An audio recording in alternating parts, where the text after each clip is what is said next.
My name is Terry Dowling, and I'm fortunate enough to be the chair of the Marin Commission on Aging this year.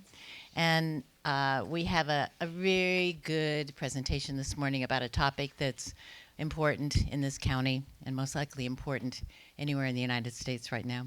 And it's on housing. So we are fortunate to have Debbie LaRue. Debbie is a planner for the County of Marin Community Development Agency, and she's going to answer all of our questions, right? Yeah, thank you. All right, so as Terry said, I'm a planner with the County of Marin Community Development Agency in our newly formed Housing and Federal Grants Program. This morning I've been charged with discussing all of housing and its affordability in the County of Marin in a space of 40 minutes or so to allow time for Q&A.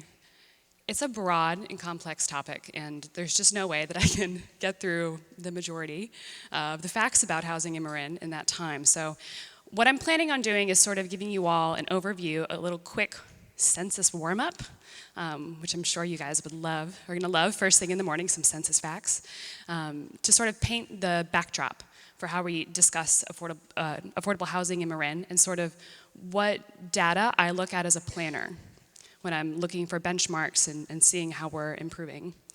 And then we'll review pretty quickly a lot of the work that we're doing to make a difference in affordable housing in Marin, and then I'll open up the floor for questions and answers. Okay, census fact number 1. How old is the housing stock in Marin? Now, this is census data from 2015, so this last little yellow bar over here that looks pretty negligible is, well, it should be a little bit higher. But, just looking at this graph, we can see that in the 50s through the 70s, there was a huge relative boom in housing construction in Marin. And since then, it's really petered off. Almost all of these houses are single-family homes, multi-bedroom. And I don't have that data with me, but actually, as the age of the homes decreases, you see homes that are a lot larger. So right now, we're building homes 5, 6, 7 bedrooms. It's a little bit of an exaggeration. 4 is still a lot, when really we need housing stock that's 1 bedroom or studio. So housing costs. I hope that you guys own homes, because if you are on the market right now, this is what you would be expected to pay. The single-family home has been adjusted for a household income of 4, but as many of you as you all might be looking at purchasing maybe a condo or a townhome, maybe downsizing from your 4-bedroom, 2 people would need to be earning $100,000 a year to afford just your typical market rate townhome. It's a lot of money. Some folks will say, well, hey, I own a home. I don't really know. Are we experiencing a housing affordability crisis? In 2015, my predecessor conducted a rental housing survey, and she asked people essentially how much money they were paying for rent. 77% replied that they were paying more than 30% of their income on rent. They are categorically rent burdened by HUD definitions. This means that they're paying money on rent that they should be using to pay medications, to pay for healthy food, to pay for transportation, shoes. This is a vulnerable community and a vulnerable population. So how do we get here? Some of us are fortunate enough to have jobs, maybe with the county, that give you annual inflation increases in your salary. Most of us are not. Even if we were, a 3% CPI increase to your salary is not going to make up for an average 10% increase in rental housing prices. So in certain parts of the county, we have found that there was a 10-year period where the cost of rent increased 10% each year. That's just astronomical. That's more than, the rule of 12? So the Board of Supervisors is really interested in pursuing the strategy of preservation and acquisition, right? There's a very strong environmental movement in Marin, and within that movement, there are a lot of different perspectives on development and preservation. And how do we maintain our community character? So the Board of Supervisors has supported this strategy where we preserve and acquire the housing that's already here, right? New construction is really hard and it's very expensive in Marin. However, to make that an effective strategy, we have to be doing it much more aggressively. Of the 65,000 homes that are owned in Marin, only 773 are deed restricted as affordable. That means that they're deed restricted for a person of a certain income to only pay 30%. Everybody else is market rate, and they're going to be subject to market whims. This is not a scientific timeline, but it is illustrative of the narrative I'm trying to convey. So in the 1960s, when we're building a whole bunch of houses, 2/3 of the households in Marin have children living with them. Today, there's only a quarter of households with children living with them. In the 1970s, married with children is still the most common household type. Average household size, 3.6 persons. I guess I should say 4. It's kind of awkward to have a quarter of a person. And persons over the age of 65 are just comprising 10% of the population. Fast forward to 2010, households are now more likely to be considered single or married without children. The average household size just dropped to 2.3 persons, and 21% of the population were persons over the age of 65.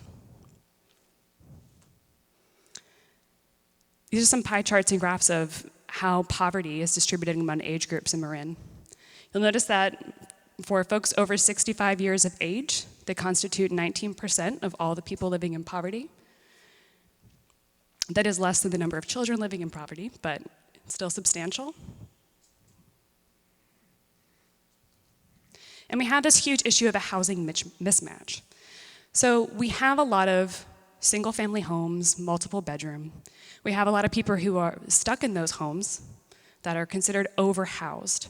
This is when maybe you need 1 bedroom, but you have a 4-bedroom home, but you can't sell it because you can't buy anything else on the market and you can't take care of yourself and you're stuck in this home. Meanwhile, there's folks who are underhoused, folks with families who need larger places to live, but there's just no way for them to get into those larger homes and units in the market. This is going to be a particular issue for our community as we struggle to figure out how we're going to house our caregivers. Increasingly, as we try to keep people in our community so that they're aging in place, which is unequivocally a wonderful thing that everybody agrees with, I'm sure, which essentially says that, as you age, no matter what your income, ability, you should be able to stay in a community that recognizes you and can help you and assist you and that you can contribute to. For folks to age in place in Marin, we increasingly need caregivers, folks to come in and help you with, your regular domestic chores, maybe some rudimentary medical exercises or routines. Now, these caregivers typically they're considered low income. There's no way they can afford to live in Marin. They often make less than $40,000 a year. That would translate to them being able to pay $1,000 a month for rent. Those units are almost unheard of. So I'm going to tie this into traffic really quick because this is exactly where everybody likes to sort of shift the housing conversation, Someone says, I want affordable housing, and everybody responds, well, traffic. You're going to get me more traffic. These folks who are commuting in are commuting from out of county. They are creating an insane amount of traffic. The folks who we've found, the folks who now live in our affordable housing, 90% of them who are employed work within a 10-mile radius of their home. Those are huge traffic implications. Also, it's the right thing to do. No one wants a grumpy caregiver. You just commuted an hour and a half. So population projections, I'm sure you guys are familiar with perhaps this graph. I did steal it from one of our sister departments. Our seniors are continuing to age, and that demographic is increasing proportionally to the rest of the population. We need to get better about finding affordable housing and places for people to stay if we want our community to stay healthy. So this is where I get into my spiel about all the great things that we're doing about it. So right now we do have some incentives for affordable housing. They might be stronger. It would be great if they were stronger, but we do have some on the books. So there's something called a density bonus, where a developer who's locating a project close to some sort of transportation hub can get some extra units on site, can sort of help out with his bottom line. We also offer reductions of waivers of building and planning fees. Sometimes we offer incentives like reduction of parking requirements. If you say that your folks aren't driving, you can prove that your folks aren't driving. We administer the federal grants program. So the two main sources of money that we give to affordable housing are going to come from the home and CDBG funds. Now, those both have allocations that are set aside to support the preservation and acquisition of affordable housing units. An example of a development project that was supported by those funds is Oma Village in Novato. We had a great win in November. The Board of Supervisors adopted a fair housing ordinance for establishing source of income protections for renters. So what this ordinance does is it says that if you have a third-party rental subsidy, such as Section 8 or VASH, so Veterans Affairs Supportive Housing, or even if you get money from an independent nonprofit, such as Adopt a Family, that landlords are not able to discriminate against your application or discriminate in the screening process, not able to discriminate against you because you have that voucher. This is a hole that was left in our state source of income law that we have since closed, and we're already seeing more people with Section 8 vouchers being able to sign up. Section 8 is important because essentially what it does, it gives you a voucher that says you pay only 30% of your income for a market rate unit, and we'll take care of the rest. So you're finding people who would otherwise be rent burdened, not able to pay for their medication, healthy food for their kids, who are able to start saving again. Oh, I might have missed one. So we also have a great inclusionary housing policy. It was one of the first. We were pioneers in California, and we established it in 1980. Barbara Boxer and Gary Giacomini voted for it. It was fabulous in my fantasies. Wasn't there. But we require that developers of several homes set aside 20% of their units or lots for affordable housing. So have to be deed restricted. That's where we get some of those units from. And we also have these sort of impact fees that typically say that, well, you're developing a new commercial space, and it looks like you're going to have a lot of low-income workers working here. They can't afford to pay. They can't afford to live here. So we're going to need you to offset some of that. Those monies go into the Housing Trust Fund, which provides funding to support the preservation and acquisition of affordable housing. In recent years, we've been doing a pretty good job leveraging other federal or state funds, tax credits to develop or acquire new properties. A few quick examples: Ocean Terrace Apartments in Stinson Beach, I believe that was acquired in 2016. The Forest Knolls Trailer Court was 2015, and Piper Court was acquired, and Fairfax was acquired in 2016 also. So things we have coming up this year. This is not a comprehensive list. We are constantly trying to do all of the things, but these are some of the larger policy bullet points. The Board of Supervisors is still very excited about second units. When you have a community that has a lot of single-family homes and has a distaste for any sort of development of density, I'm trying to be very diplomatic about how I use these terms. People hate high-density affordable housing here, which is not what I would be advocating. But so second units are sort of seen as a way that you can do a little bit of infill, or you can provide some of these smaller one-bedroom or studio units and scatter them about all of these larger single-family homes. So we're doing some work we're going to try to reopen the amnesty program, which I believe ran for 6 or 9 months in 2008. So some of you folks who have illegal second units, there might be a pathway to forgiveness here. We also The current planning department will be proposing or presenting some development code amendments to the Board of Supervisors, I believe in March, it's tentatively scheduled for. And there are going to be a few amendments to development code that should allow for more flexible and permissive building and permitting of second units. Or, I'm sorry, accessory dwelling units. They just changed the name in the past year. They are the same thing, if anybody asks. Tenant protections, just cause for evictions, is something that we'll be bringing to the Board of Supervisors probably in late summer is when it's scheduled for. What this ordinance says, essentially, is that if you're renting from somebody and they want to evict you from your home, they just have to have a good reason. That reason can be you don't comply with your lease agreement. You didn't pay money, you can actually get evicted in 3 days, or the owner is moving back in. All of those are just reasons for an eviction. What this essentially would say is that if you're renting from a landlord and you've been there for over a year, your landlord can't just walk in and say, I'm evicting you because nothing. They have to just give you a reason, which is important because you do have people who get into these uncomfortable situations where their landlord, they're pretty sure is discriminating against them because they're maybe pregnant or have a job, or maybe they work for the county in affordable housing. And they don't like what was presented to the Board of Supervisors and they want you out of your home. They would have to tell me it was because I broke my lease agreement. A couple of these are maybe a little bit more boring for almost all of the public.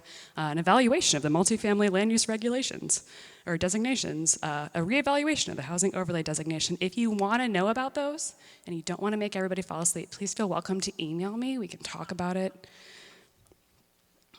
Consideration of short-term rental regulations. This is going to be, I think, a pretty political one. So far as I'm aware, current planning is working with a consultant on this to develop a white paper to see what other places have done and what those implications would be. I believe that conversation will be had in front of the Board of Supervisors, in which current planning will seek direction from the board on what to do. Probably also sometime around March, give or take a month. And then also, this is kind of like a funny one that most people don't think of. But particularly for senior housing. DPW is leading the charge, and they're working with a consultant to reevaluate our parking standards. So a lot of times when folks are trying to develop housing, they find that, if you have to pay to have 3 parking spots, it kills the project. So we're trying to see if we can be a little bit more flexible and smart about the way that we design our parking standards.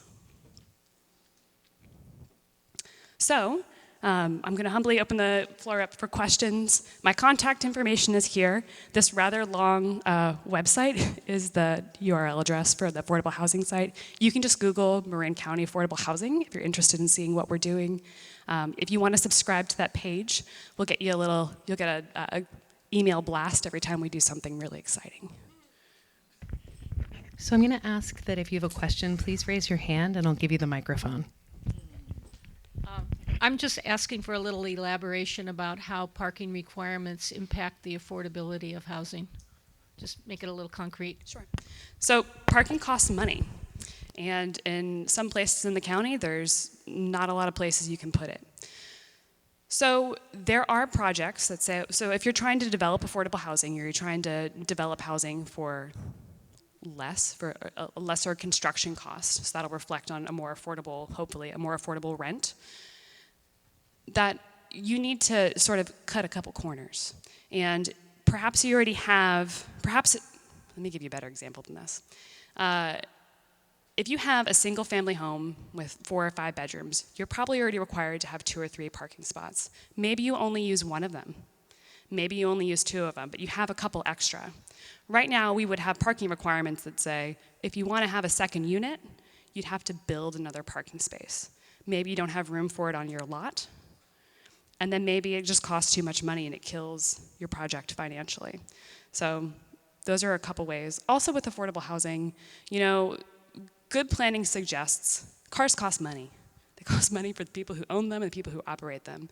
And good planning suggests that if you're living toward a transportation hub, that it's going to be your low-income families who are most likely to use that transportation hub and keep it alive. if you can remove some of the parking standards there, will actually sort of further some of the other community development goals. And if you have another transportation option, it seems silly to be passing along the cost of an additional parking spot to a tenant who doesn't need it.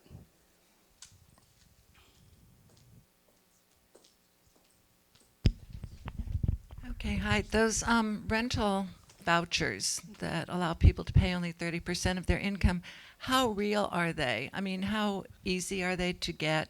How well are they utilized in this county? I mean, what's the reality? And where do you get them? I'll start with that last question, Marin Housing Authority. So we have a wait list for what are finally called Section 8 vouchers, or also formerly Housing Choice vouchers. The wait list was last opened in 2008 for the general public, and there are still thousands of people on it. The vouchers are very effective if you have one and can find a place to live, right? So one of the reasons that we passed that source of income protection ordinance is we were really troubled by what's called the success rate of people who were given vouchers. I think it was hovering under 50% for the past 3 years. And the success rate is essentially, you know, you've waited 8 years and your name comes up to the top of the list and someone gives you a voucher and says, hallelujah, all your prayers are answered. You only now have to pay 30% of your income to stay in your community. Just go find a landlord. You know, all your problems are answered. Less than 50% of the people who were given that voucher, and the housing authority will give you extensions of weeks because they understand how difficult it is, can actually find a place, a landlord, to take their voucher. So one of the reasons we passed that source of income protection ordinance is that studies have shown that having those protections in place can actually increase your success rate by 12% overall as a county. I don't know if our success rate will increase quite that much just because of the housing market that we are in. But hopefully it'll be a little less dire. If you do have a voucher in the county and you can't use it, you do have an option to what's called port out of the county, which means that you could take your voucher and go somewhere else where you can actually find a home. Great for you, too bad for the county who needs all the federal help and subsidy for our housing that we can get.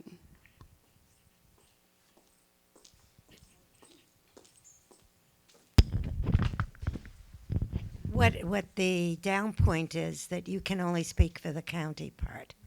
You can't speak for Tiburon and Belvedere and Sausalito and others. And that's why there's a problem. And we have a problem as seniors that people, when their rent is increased, have to move. And you're not giving, under the law, you're only giving them 60 days.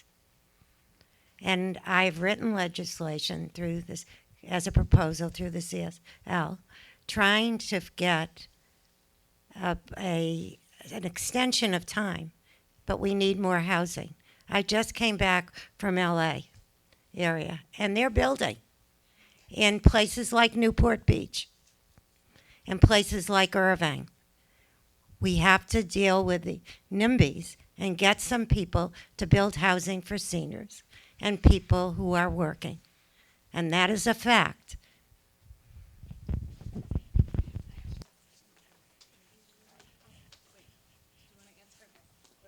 I mean, I'm happy to respond, but just got it.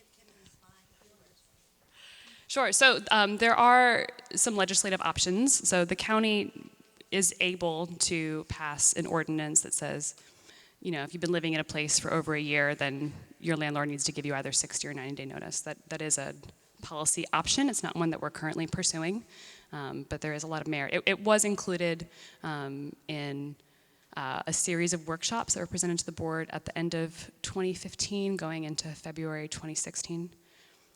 But they did not elect to pursue that at the time. Just two things. One, we'd love it if that your slideshow could be available to at least the commission. Sure. So for reference, okay. And the other question I just wanted you to address or answer is if you're a landlord, you're an owner of a piece of property, and you accept a Section 8 housing, how does that work in terms of you getting your rent? the income you need from that, taking that perspective. Right. I'm a landowner or a homeowner. So I'm not a landlord, so I've never used the system personally, but I've heard it's fabulous.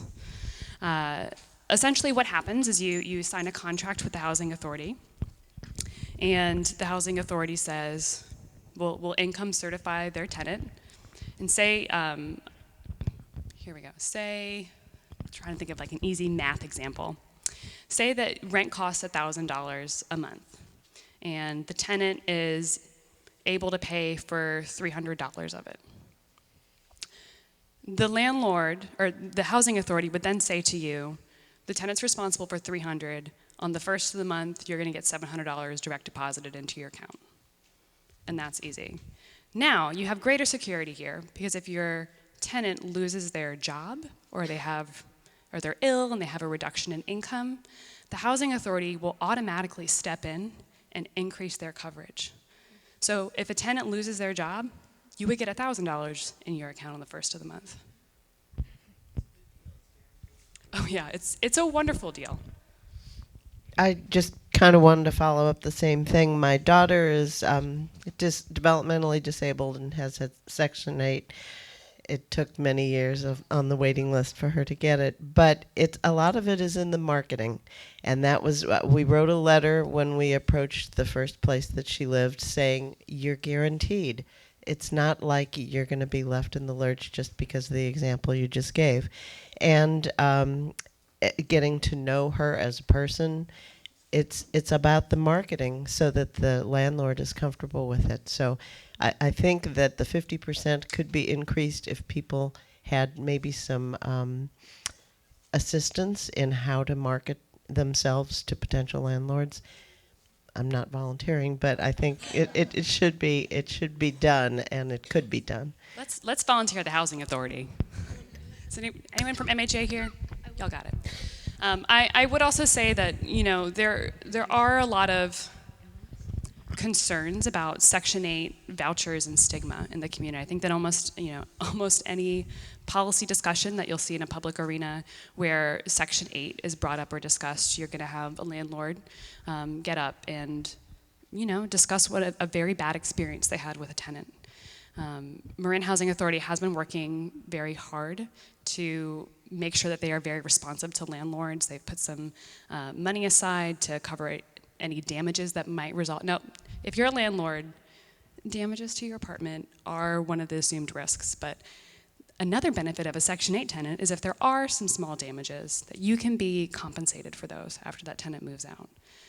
The Housing Authority has stepped up, and they're doing voluntary inspections if the landlord requests it, and they're also sort of acting as a liaison between the landlord and the tenant when it's necessary and appropriate. I have a question about projects in the works. So I recognize the county's done very well in working toward meeting your housing goals. In Fairfax, for example, there's 500 seniors who are renters. Right. Just in Fairfax, and there's a lovely little affordable housing for seniors coming up for review. So yay to Fairfax. What does the county have in the pipeline for senior housing or affordable senior housing? So Fairfax will be a very exciting project. The county has contributed or awarded some home and CDBG funds to help make that financing possible. They can use all your support right now, though. They were just in front of the Planning Commission in, was it mid-December? And that seemed to go very well, and they had quite a few supporters there. I think I heard that their supporters sort of outnumbered the opposition 4-1, which is so important. It's so important. A lot of,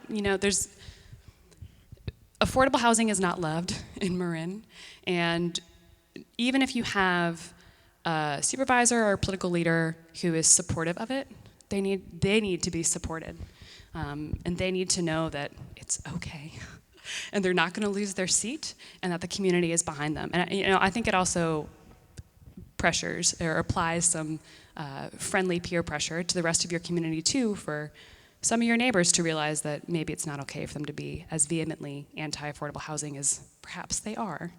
Some of them are. Oh, just a follow-up then on the county On the for pipeline? affordable housing. So there was one proposal. I don't know where it's at right now. Are there any others? The Lucas, but are there any others, and what's the status of those? So there are no affordable housing projects for seniors formally in any pipeline that I'm aware of, really outside of Fairfax. Now, what I would say is that we're always looking for affordable housing projects to support. It's not often that they always get off the ground. We find ourselves kicking a whole lot of tires. So I won't repeat any of the tires kicked because our feet are sore. But we are always looking for projects. I would say that while there's clearly a need for senior affordable housing in Marin, there's also just a need for affordable housing. And if there's a disproportionate amount of seniors who are in need of affordable housing, they're also going to disproportionately benefit. So while there aren't any necessarily senior affordable housing projects, there are affordable housing projects that we are working on that seniors will benefit from. And quite frankly, you might benefit more from if you have your caregivers living next to you. We do get concerned about these ideas of isolation in your community. We do believe in affirmatively furthering fair housing. And we also have to watch out for families and our neighbors. Debbie, I want to follow up on the comments that Ellie made. I have a question, but I do want to correct you. There is a senior housing project in San Rafael that Whistle Stop applied for, had to put it on hold because we don't have the political support on our current location. So I do agree with you. We've all got to support these individuals that have to make these decisions because the minority is putting pressure on them not to make these decisions for any reason that they can find. So my question to you, following up with Ellie, because I think this is very important, I do believe that what your agency and the Board of Supervisors are trying to do is certainly in the right direction. Mm-hmm. But the reality is you go to the local jurisdictions, and San Rafael is a perfect example.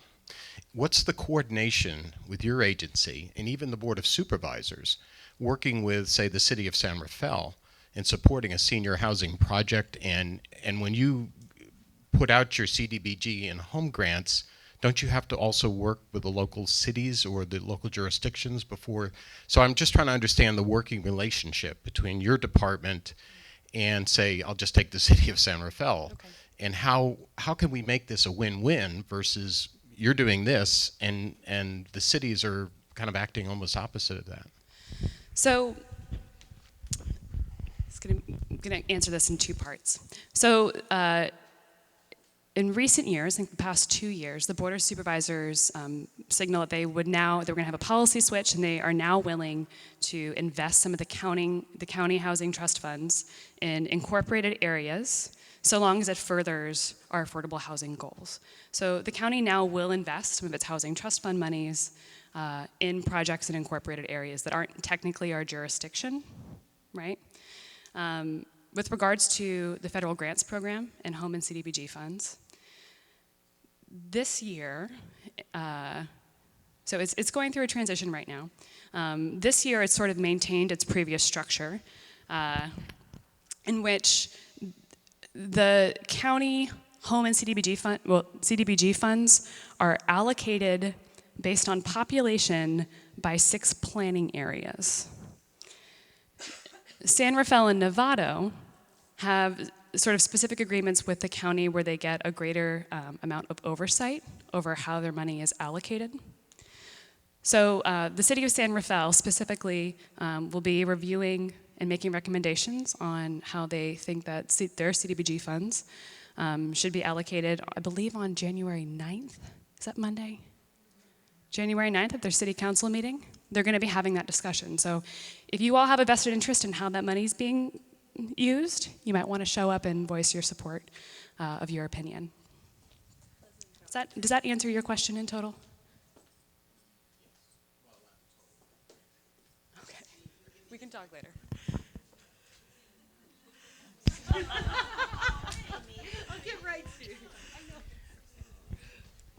This is less of a question and more of a comment, but maybe you have an opinion on this. As an architect who has struggled my way through building in Marin, I'm I think that one of the key problems is what was already raised. Marin is a really strange place in terms of the power of local jurisdictions. And it's not just city councils. We have, I think somebody calculated, we have 22 separate law enforcement agencies within this county. We have problems with, well, my community, Belvedere, 2,500 people. We have our own police force. Tiburon next door has its own police force. The only reason we have combined fire services, we had a volunteer fire department in Belvedere and houses were burning down because they were sitting in the basement of City Hall having a beer when the alarm went off.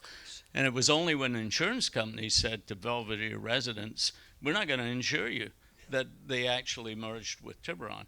So I would say strategically, the key to this problem is to put pressure on local jurisdictions. It's the only way that it's going to happen. The county is doing a good job. Thanks. Developers and people who are associated with it appreciate that. But it's painfully aware that the real answer lies in all of these multiple jurisdictions and the opposition that can be mounted against almost any, not just senior, but almost any form of housing, market or otherwise. In response to that, and also to perhaps finish answering more of your question, which reoccurred to me. So the county is respectful of, the unincorporated jurisdictions, or the incorporated jurisdictions. Residents in those areas should be lobbying their public officials. And I think that, showing up and speaking and writing really makes a big difference.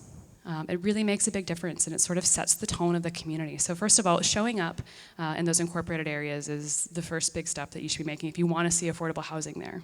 Now, that said, so long as we're furthering our fair housing goals, the county's fair housing goals, we're happy to work with other jurisdictions. My boss, Lily Thomas, has worked closely with Fairfax, and we see the other planners. It's a tight professional circle. We'd be happy to work together, but we need projects sort of to come to the county and come to us and ask for help. Finally, you're never going to get this back. Let me offer a ray of hope. And also a comment. I used to work at Marin Housing Authority. I was the housing advocate, and what you said is very important in terms of how you present the clients to the landlords makes a big difference. We used to do rental resumes, and I used to be the go-between. So I wish they'd get back to that, because that would really help increase the amount of landlords who will take it. The ray of hope is I run a shared housing program, and this has been going on for 5 years. I'm Leslie Clore. I work for Episcopal Senior Communities, and I have an office at good old Whistle Stop. And so with the program, which I've been doing for 5 years, I've made about 100 matches. And the idea is to use the existing housing stock and have landlords, homeowners, rent a room out in their house because they may have too many bedrooms, either for money, for an added income, or for an exchange of services. So that addresses the caregiver situation. If they need caregivers to remain healthy and safe in their home, so they could rent a room with no charge to a caregiver in exchange for services. So I charge no fee at all for my services. I'm paid by my company, and I do place people in these homes. So because of the shortage and the high cost of rents, it's really a wonderful alternative. The rents for rooms are going anywhere from about $750 to $1,000, which is way below the market for if you tried to rent something on your own. And for the exchange of services, to pay nothing in exchange for what you're doing for the senior is a great deal. So this is really, in my opinion, a ray of hope in the community. With the lack of housing and the increase in seniors all the time, this is a way to go. You can contact me at Whistle Stop anytime, and I do offer housing counseling services to seniors, so we can talk about what other options they have, including subsidized senior housing. So there are positive things going on. Absolutely, and I agree with Leslie that shared housing isn't for everyone. But if it can work for you, it can work. Really when we're talking about affordable housing, there's no one solution. Even if someone were to utter the dirty words rent stabilization, that wouldn't be the only solution necessary to make housing affordable here. So we need all the rays of hope we can get, and hope you follow up on each one of them with your respective governments. To change it a little bit, could you address the density here in, does it change from town to town? Could you just speak about density a little bit? So I, having relocated here from Memphis, Tennessee, am not the best person to describe to you the character of each small town. However, I would say that there is a lot of variation in housing density, residential density, commercial density, as you move throughout Marin. So in the 70s, when we established sort of our blueprint for our countywide plan, we preserved all of this land as agriculture and open space for almost all of West Marin, and a little bit on the east too. And understanding that we would still have to have housing and we would still have to have a transportation network, the authors of that plan developed designated what is called the city-centered corridor. So basically that strip all around 101. They basically said, put all the housing and the jobs there. People have to commute less, traffic, but also it's where we should have a little bit more of our smart densities so that we can leave everything else in this beautiful open space that most people who live here love and appreciate. So we do have varying densities, and a lot of it depends on your proximity to transportation. It's going to depend on your zoning. If we want to get into zoning code, I don't know if most people will want to talk about that here, but in each property has a certain zoning which says that perhaps you can only have a single family home here, or it's zoned for mixed-use commercial and multifamily residential development. Most of those are sort of centered, the latter zones are centered sort of around the 101 corridor. But there are other opportunities where if you have a single family home, you can sort of de facto increase your density by putting a second unit in, and that can either be detached or attached. Essentially, you have a full kitchen. Could you just say a word about the Homeward Bound project that you listed? Oma Village? Yeah. So they do not yet have their certificate of occupancy, but I think it's coming in the next month or two. That's going to be I think 14 unit multifamily new construction project. I toured it about 2 weeks ago, and it's lovely. I don't know if you've all been over there, but they've got daylighting, a couple play areas, a great community room where kids can be learning after school. And so that's run by Homeward Bound. And they're going to be taking folks sort of out of their continuum of services to apply for those units. And those are going to be, I think, for categorically extremely low income households.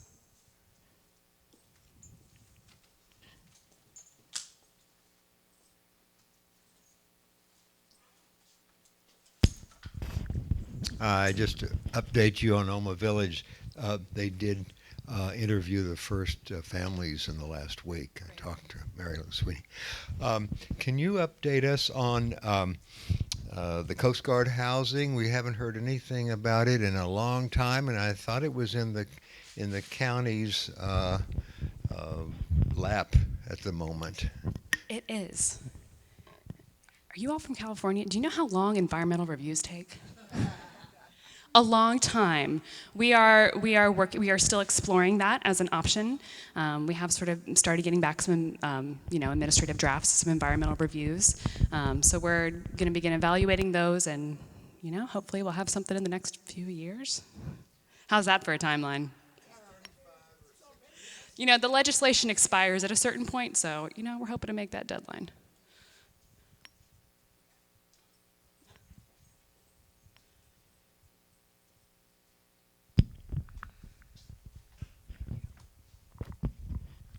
Hi. I know we're talking about affordable housing. I wonder if you have any knowledge or can speak to rent stabilization for those of seniors who rents are going up in this county and other counties. and creating a further problem for homelessness in the county. Is anything being addressed about that? So rent stabilization is a very interesting policy option. As we could know it in Marin, it is not the same monster that everybody hates from New York, or a lot of people say that they hate from New York. It was proposed as a potential policy option to the Board of Supervisors in that series of housing workshops in late 2015, and they were not keen on exploring it further at that time. Essentially what rent stabilization does, this is not rent control, they are inherently sort of different things, but rent stabilization essentially says that if you are living in an apartment, you can only have your rent raised annually up to a certain threshold. Might be 3%, might be 10%, like it is in some areas, which is still very high. I don't know why people write that legislation, but there are rent stabilization measures out there with 7 and 10%. Now, what's interesting about California is that as soon as you leave your unit, we have what's called vacancy decontrol. So it's not like, and vacancy decontrol is essentially, as soon as you leave your unit, it goes back up to market rate. So landlords don't get stuck in this cycle where they have a rent-controlled unit and they're only ever going to get a 3% annual increase on it, right? So say that rents are going up 10% everywhere else. You have a tenant who leaves after a couple years, and maybe you make a 15% increase. It's not ideal from an affordable housing perspective, but it does sort of ensure some sort of landlord rights. Rent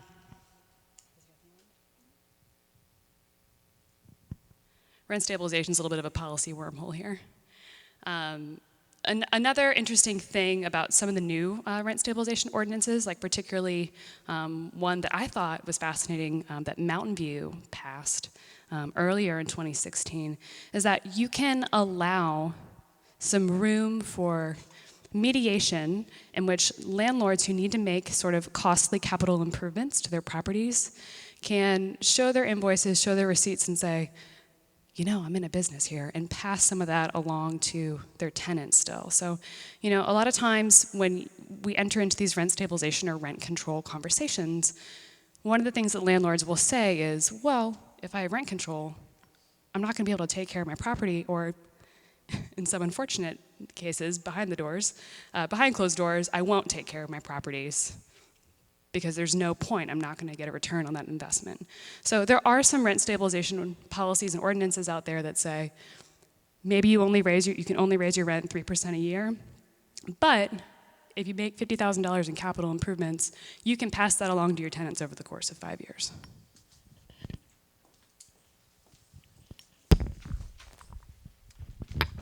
To return to Section 8, to return to the issue of Section 8 and the marketing of it to an individual homeowner, what are the issues, the financial issues around the classic buffers that a homeowner has of first and last rent and a deposit?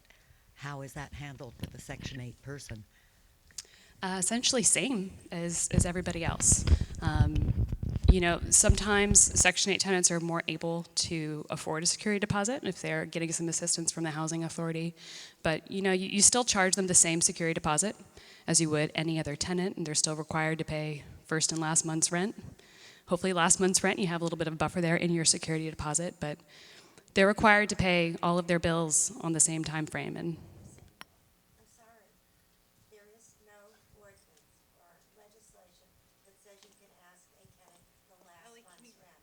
right, sorry. So, you can't ask. I'm really upset you're giving wrong information. Number one, if a tenant lives there more than a year, they have 60 days to get out. But 60 days is not enough to find another place. And also, you can't ask for last month's rent. It's a first month, a security deposit and first month's rent. That's all you can ask for. So you can't. It's not legal. And you really need to have Ralph, an attorney here from Legal Aid when we do this.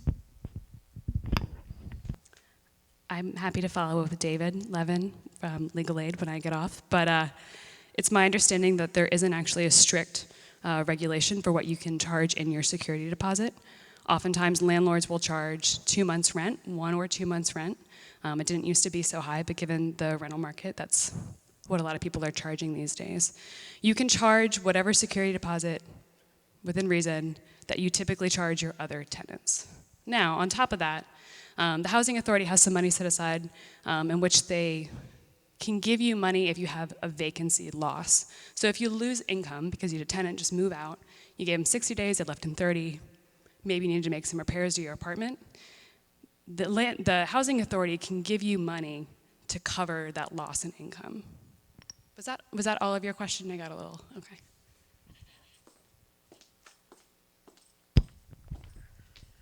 Just going back to the rent stabilization question again, has there been any talk about doing any innovative programs, especially for, let's say, senior population, which is growing so fast in the county?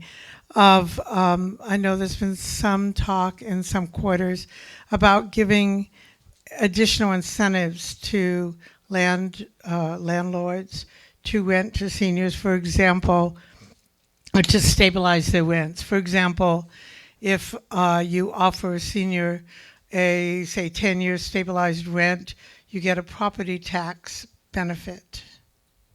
I'm not aware of any of those discussions within Marin County. Noted.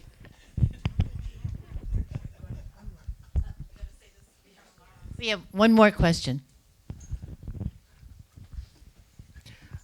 Thank you, Ms. LaRue. This may not be a question for you and maybe a great way to end this session. It's about the present moment and the present storms, and we have a client in care management that asked, what do seniors do in San Anselmo if they get flooded this weekend? So I'm putting it out to the room. If anyone can help me with some advice on resources. Debbie, if you do know, do we have anything in place for seniors that are seeking shelter from the storm temporarily? I can send you some resources, a list of resources for that. Great, thank you. Thank you. And thank you, Debbie. It was really a great presentation.